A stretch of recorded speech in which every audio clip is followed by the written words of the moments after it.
ಪಪ್ಪೆ, ಏ ಪಪ್ಪೆ. ಹ್ಮ್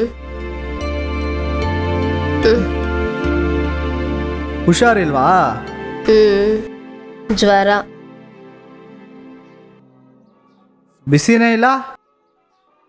ಇನ್ನೊಬ್ರು ಬಿಸಿನ ಹೊರಗೆ ತೆಗಿಯೋ ಮೈಗೆ ಬಿಸಿ ಹೊರಗೆ ಕಾಣಿಸೋದಿಲ್ಲ. ಏನಕ್ಕೆ ಬಂದೆ ಅನ್ನೋ ವಿಷಯ ಮಾತ್ರ ಹೇಳು. ಕಾಲೇಜ್ ಹುಡುಗರು ಊಟಿಗೆ ಹೋಗ್ತಾ ಇದಾರಂತೆ, ಜೊತೆಲಿ ಬರ್ತೀಯಾ? ಜ್ವರ ಅಂತ ಇದ್ದೀನಿ, ಊಟಿಗೆ ಹೋಗ್ತೀಯಾ ಅಂತ ಕೇಳ್ತೀಯಾ? ನನಗೀಗಲೇ ಅಲ್ವಾ ಜ್ವರ ಅಂತ ಗೊತ್ತಾಗಿದ್ದು. ಒಳ್ಳೆ ಪಾರ್ಟಿ, ದುಡ್ಡು ಚೆನ್ನಾಗಿ ಕೊಡ್ತಾರೆ ಅಂತ ಓಡೋಡಿ ಬಂದೆ. ಯಾಕೆ ಅಂದರೆ ಕಾಲೇಜ್ ಹುಡುಗರನ್ನ ನೀನೇ ತಾನೇ ಮ್ಯಾನೇಜ್ ಮಾಡೋಳು. ಅವ್ರು ಓದೋ ಜಾಗದಲ್ಲಿ ಪ್ರಶ್ನೆ ಕೇಳ್ತಾರೋ ಇಲ್ವೋ, ಆದರೆ ಇಲ್ಲಿ ಬಂದು ಏನೇನು ಕೇಳ್ತಾರೆ ಗೊತ್ತಾ? ಉತ್ತರ ಹೇಳೋಷ್ಟರಲ್ಲಿ ಸಾಕಾಗೋಗತ್ತೆ. ಹಾಂ, 10 ದಿನಕ್ಕೆ ಮುಂಚೆ ಒಂದು ಸ್ಕೂಲ್ ಹುಡುಗ ಬಂದಿದ್ದ. ಅವನು ನನ್ನ ಹತ್ರ ನೀನು ಯಾಕೆ ನನ್ನ ಸ್ಕೂಲ್ ಟೀಚರಾಗಿ ಬರಬಾರ್ದು ಅಂತ ಕೇಳ್ದ. ಯಾಕೋ ಅಂತ ಕೇಳಿದೆ. ನನಗಿರೋ ಥರ ಡೌಟ್ಸು ನನ್ನ ಜೊತೆ ಓದೋ ಎಲ್ಲ ಹುಡುಗರಿಗೂ ಇದೆ. ಟೀಚರ್ ಹತ್ರ ಇದ್ರ ಬಗ್ಗೆ ಮಾತಾಡಿದ್ರೇ ಅವಾಯ್ಡ್ ಮಾಡ್ತಾರೆ. ನೀನು ಸಖತ್ತಾಗಿ ಹೇಳ್ಕೊಡ್ತೀಯ, ಬಂದ್ಬಿಡು ಅಂದ.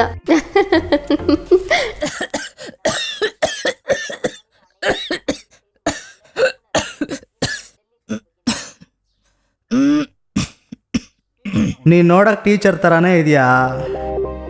ಹಣೆಗೆ ಬೊಟ್ಟಿಟ್ಕೊಂಡು ಒಂದು ಅಂಬ್ರಲ ಇಟ್ಕೊಂಡು ಹೋದೆ ಅಂದರೆ ರಾಜ್ಕುಮಾರ್ ಸಿನಿಮಾದಲ್ಲಿ ಜೈ ಭಾರತಿ ಇದ್ದಂಗೆ ಇರ್ತೀಯ. ನೀನು ಐಸ್ ಮಾಡ್ತಾ ಇದೀಯ ಅಂತ ನಂಗೆ ಚೆನ್ನಾಗಿ ಗೊತ್ತು. ನನ್ನಿಂದ ಊಟಿಗೆಲ್ಲ ಹೋಗೋಕ್ಕಾಗಲ್ಲ. ಸರಿ, ನಿನ್ನ ಇಷ್ಟ. ಆ ದುಡ್ಡನ್ನ ನಾನು ಸಂಪಾದನೆ ಮಾಡಿಕೊಡ್ತೀನಿ, ಸಾಕಾ? ಸರಿ, ಎಷ್ಟು ಹುಡುಗರು? 4 ಜನ. ಬಾಸು, ನಾನು ಏನು ಅನ್ಕೊಂಡಿದ್ಯಾ? 4 ಜನ ಸೇರ್ಕೊಂಡ್ರೆ ಏನು ಮಾಡ್ತಾರೆ ಗೊತ್ತಾ? ಇಲ್ಲ ಪಪ್ಪಿ, ನೀನಿಬ್ಬರಿಗೆ, ಇನ್ನಿಬ್ಬರಿಗೆ ಗೀತನ ಕಳ್ಸೋಣ ಅಂತ ಇದ್ದೀನಿ. ಗೀತಾ ತಾನೇ ಯೂಸ್ಲೆಸ್ಸು.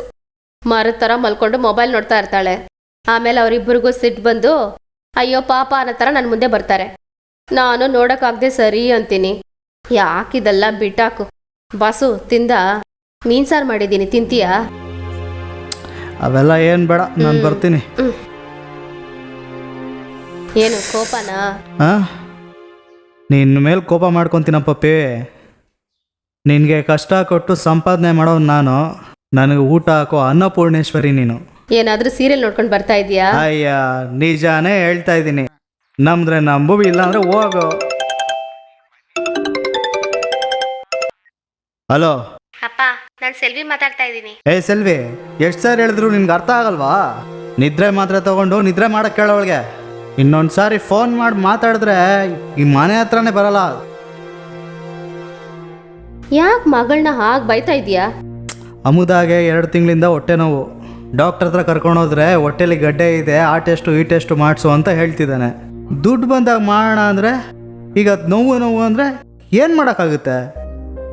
ಮಧ್ಯದಲ್ಲಿ ಈ ಸೆಲ್ವಿ ಒಬ್ಳು, ಮಗಳಿಗೇನೆ ದೊಡ್ಡ ಪ್ರೀತಿ ಇರೋ ಥರ. ಗಂಡನಾಗ ನನಗಿರಲ್ವಾ? ಬಡವರಾಗಿ ಹುಟ್ಟಿದ ಮೇಲೆ ನೋವು ತಡ್ಕೊಳ್ಳೇಬೇಕು. ಊಟಿಗೆ ನಾನು ಹೋಗ್ತೀನಿ. ನಿನ್ನ ನಂಬಿ ನಿನ್ನ ಕುಟುಂಬ ಇದೆ. ಆ ನಂಬಿಕೆನ ಮೋಸ ಮಾಡಬೇಡ. ನೀನು ಮಾತಾಡೋದ್ರಲ್ಲೇ ನಿನಗೆ ಎಷ್ಟು ನೋವಿದೆ ಅಂತ ಅರ್ಥ ಆಗತ್ತೆ. ನನ್ನಿಂದ ನಿನಗೊಂದು ನೆಮ್ಮದಿ ಸಿಗುತ್ತೆ ಅಂದರೆ ಅದರಲ್ಲಿ ನನಗೆ ಸಂತೋಷನೇ. ನನಗೇಂತಿರೋ ಒಂದೇ ಒಂದು ಸಂಬಂಧ ನೀನೊಬ್ಬನೇ. ಹೋಗ್ತಾಳಂತೆ ದೊಡ್ಡ ತ್ಯಾಗಶೀಲೆ ಥರ. ಅವೆಲ್ಲ ಏನು ಬೇಡ, ಮೊದಲು ಡಾಕ್ಟರ್ ಹತ್ರ ಹೋಗಿ ನಿನ್ನ ವಿಷಯ ನೋಡ್ಕೊ. ಬರಲಾ? ಬಾಸು, ನಾನು ಹೇಳಿದ್ರೆ ಕೇಳ್ತೀಯ ಕೇಳಲ್ವಾ? ಏಯ್, ನಿನ್ಗೆ ಹುಷಾರಿಲ್ಲ ಅಲ್ವಾ? ಅಗತ್ಯ ಅನ್ನೋದು ಬಂದ್ಬಿಟ್ರೆ ಮನಸ್ಸು ಹೇಳೋದನ್ನ ಮೈ ಕೇಳುತ್ತೆ. ಅದನ್ನು ನಾನು ನೋಡ್ಕೊಳ್ತೀನಿ. ನನಗೋಸ್ಕರ ನೀನು ಯಾಕೆ ಪಪ್ಪಿ? ಬಿಟ್ಬಿಡು, ಅದೇನಾಗುತ್ತೋ ಆಗಲಿ. ನನಗೇಂತ ಇರೋನು ನೀನೊಬ್ಬನೇ ಈ ಲೋಕದಲ್ಲಿ. ನಿನಗೋಸ್ಕರ ಇದು ಕೂಡ ಮಾಡದೇ ಇದ್ರೆ ಹೇಗೆ? ನನಗೂ ಮನಸ್ಸಾಕ್ಷಿ ಇದೆ. ಏನೇನೋ ಮಾತಾಡ್ತಿದ್ಯಾ. ನಾನು ಊಟಿಗೆ ಹೋಗಿ ಬಂದ ತಕ್ಷಣ ಡಾಕ್ಟ್ರ್ ಹತ್ರ ನಿನ್ನ ವೈಫ್ನ ಕರ್ಕೊಂಡು ಹೋಗಿ ಮರ್ಯಾದೆಯಾಗಿ ಟ್ರೀಟ್ಮೆಂಟ್ ಕೊಡಬೇಕು. ಸರಿ, ಬರ್ತೀನಿ. ಬಾಸು, ಆ ಗೀತೆ ಎಲ್ಲ ಬೇಡ. 4 ಜನನ ನಾನೇ ನೋಡ್ಕೊಳ್ತೀನಿ. 2 ದುಡ್ಡು ನಿನಗೆ, 2 ದುಡ್ಡು ನನಗೆ.